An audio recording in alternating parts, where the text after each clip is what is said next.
Hi there, Natalie with you today with a new process video for Pink Fresh Studio. And today we're going to be using the new Sunshine on My Mind collection to create a layout. Love the collection, love the colors, the designs, and all the things that come with it. So what I have is two pictures of my niece in Mexico walking on the beach, and I pull out the wrap around elements diced because I want to create a column of fringe for my layout. I've had this idea in my brain for a while, so I'm gonna pull out my out of the set of the wrap around elements die. I'm gonna pull the one that creates kind of the fringe strip, and I'm gonna pull my 6x6 paper pad, and you're gonna see that I've pretty much killed my 6x6 paper pad. I think this is my fourth project with this collection, so I've used quite a bit of it. So I am going to literally cut strips of fringe using the die. I make sure that I use papers that were gonna yield at least two paper strips, like two of those fringy paper strips. And I wanted to make sure that I had pretty much all the colors that come in the collection. So I have a bit of yellow, some teal, some blue, some green, a little bit of pink, a little bit of coral. So I went into the 6x6 paper pad, the leftover pieces, and also the pieces that I had whole, and I just went and started pulling colors, making sure, like I said, that I was able to get two strips out of each of the papers. There's only one paper, and it's the one that I'm cutting right now, the one that has the strips on one side, and the other side has, like, it says summer, like it's like a ledger. I can only pull one strip out of that, and that's okay because it's going to help me at the end to actually build my title on it. So you're going to see that I'm going to take my time. I took it outside of the camera to cut everything. Just one thing, be careful whenever, you take out, if you're using this die, be careful when you take out the fringe strip, because the little fringy pieces are delicate, so you gotta make sure that when you peel it off, just be careful that you don't rip them apart. So you're gonna see I have all my pieces ready, and then right now all I want to do is kind of set up the color formation for my page. I was thinking about the word for that, and I'm gonna draw inspiration for that from the picture. You're gonna see my niece is walking at the beach in Mexico, so she's wearing a pink and blue bathing suit, so I want to make sure that those colors are next to each other. And then I'm gonna pick up the colors on the back. So there's sunny, so that's gonna be at the top. Then the sea kind of creates like the sea kind of like a teal, kind of greenish teal tone in the middle. So I'm going to bring those. So I'm going to be yellow, green, teal, blue, pink, and then the coral. So now that I have my formation of colors ready, I need to find a way to keep all these paper strips together. I do not want to glue them straight onto my page because I want to do something else onto my background. So through some trial and error, I found out that if I use a piece of vellum behind it, I'm able to keep, first of all, my pieces together at once. I'm able to move it in and out. And second, I can keep the strips of the fringe straight. So I am going to take advantage of the grid in my mat. And you're going to see that I cut my piece of vellum. The paper strips are 6 inches in width. I cut my piece of vellum to 5 inches to 8.5. So I'm using a little bit of post-it tapes to hold it on my grid in place. And I'm going to use my fine tip glue to just add a little bit of glue to the top of the fringe. And then attach it every half an inch. Like there's a little space in between the edge of the one fringe and the next one is a half an inch. So literally I'm going to repeat it. You're going to see that I'm going to do like 2 or 3. I'm going to take it off camera. Once I did the 2 or 3, I realized that the ends of the fringe strip that are not glued to the vellum are kind of loose. So then I realized that I need to add a little bit, like a few dots of glue at the end of each of the fringe strips to make sure that the next layer that goes on top of it stays together. So super simple. Now, one of the things too that I did, before I started gluing, is using my dual tip, the jewel picker. I just kind of folded the fringe strips, I don't know how you call them, to the other side. So it kind of creates a little bit of a wave. Think of the ocean. So I don't want a lot of wave. It's completely up to you. I just want a little bit. I don't want it to be when you pull out the fringe from your die, it's going to curl towards the inside. I want it to go the opposite way.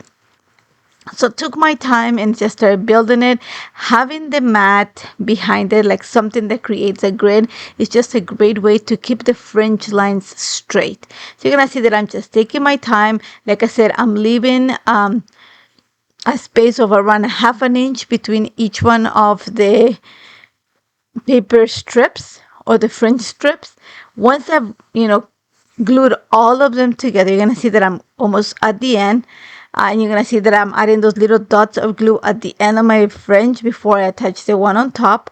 Once I have everything, I'm just going to take it off my grid of my, no, sorry, of my mat, not my grid, my mat. And I'm gonna cut the excess of the vellum that is hanging at the top of the page.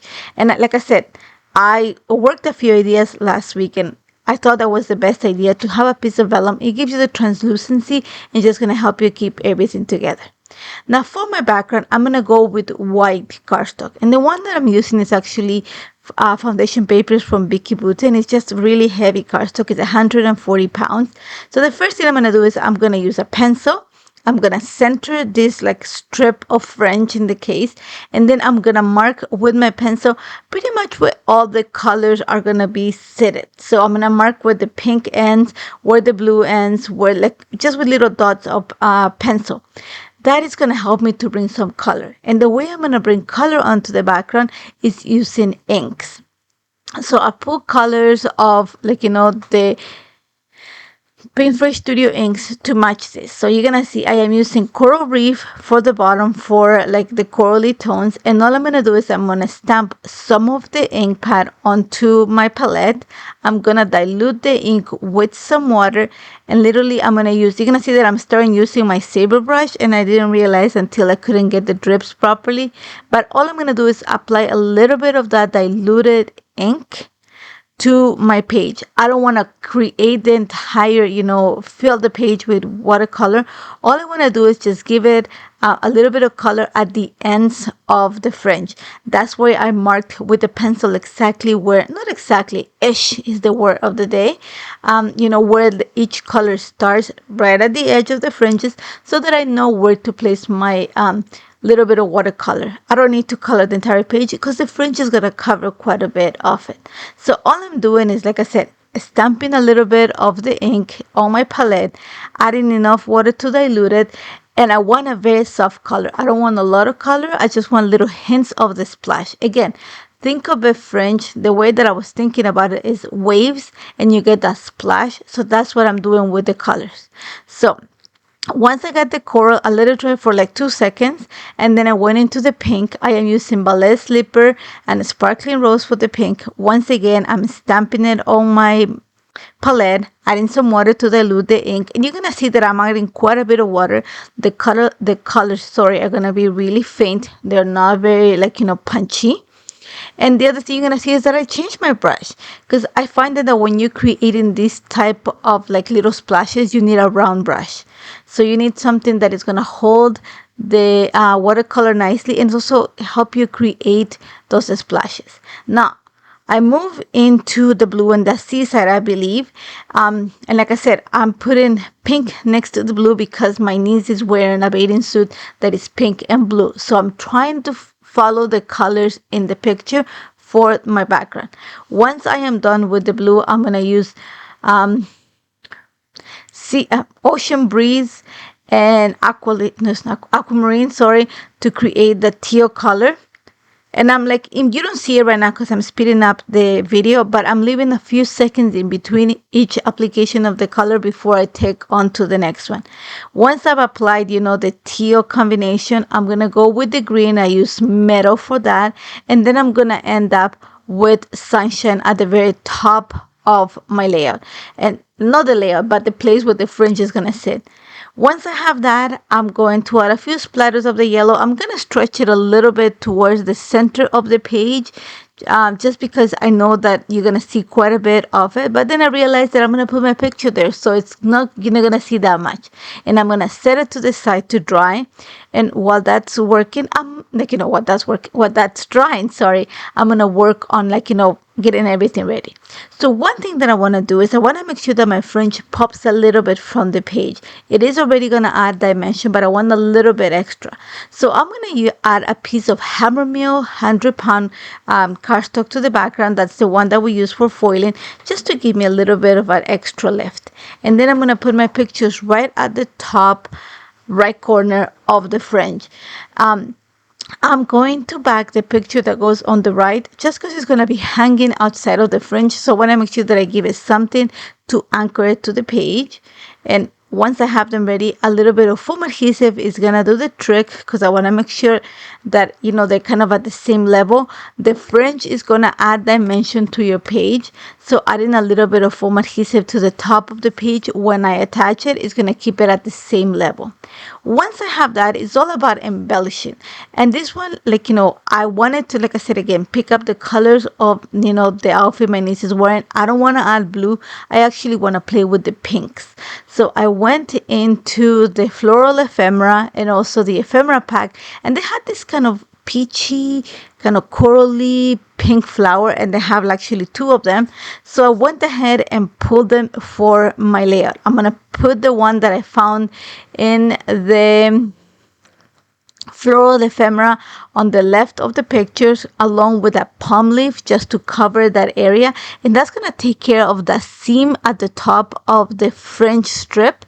And then I have this big piece that it was also in the floral ephemera, I believe, and I'm going to put it on the right of the picture, but it was really big and a lot of it had like a little bit of it, like white space. So all I did is I'm an advocate of making the die cuts work for you, and if that means you have to cut them, then go ahead. So all I did is just took away some of the extra filler florals, and then just, you know, fussy cut that, and then I'm going to use those to kind of help me build my cluster. You're going to see that at the bottom of that I am actually placing a little sentiment from the ephemera, and then I die cut a piece from the 6x6 that said Sunkissed.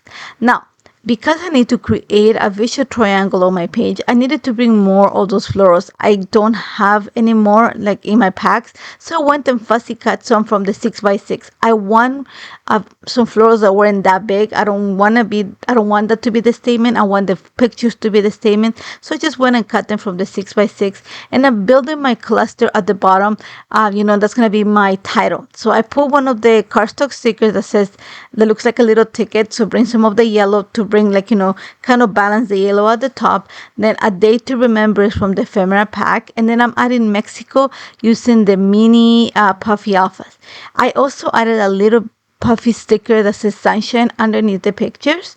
And just to finish this, I am actually going to add enamel dots. I'm going to combine the two enamel dots, the matte enamel dots, and also the ones that are shiny, that glossy finish.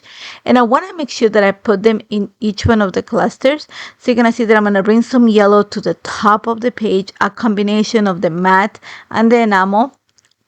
And then I'm going to bring some of the green that are in the matte, kind of in the area where the green papers at, underneath the leaves of that big floral cluster. I'm going to bring some of the teal, and I'm going to put it on the opposite side, so on the left hand side of the fringe. Then I'm going to bring some of the blue and kind of place it around that floral and that little sentiment that I have there that came from the ephemera pack. And then I'm just going to keep scattering some, kind of bring your attention throughout the page. I am not going to add anything at the top where the pictures are, because I already have the little piece of paper and the sticker. So that's about it. Like, it was super simple. It did take some time to, like, you know, create all the fringe, but I love how this turned out, and I hope you try it. As always, if you have any questions, don't hesitate to contact me. Remember, you can check everything that I use in the Pinterest Studio shop. Everything is available, and as always, you know, let us know what you want to watch, and don't forget to subscribe to the channel to see more beautiful content. Thank you so much for joining me, and I hope to see you soon. Take care, guys.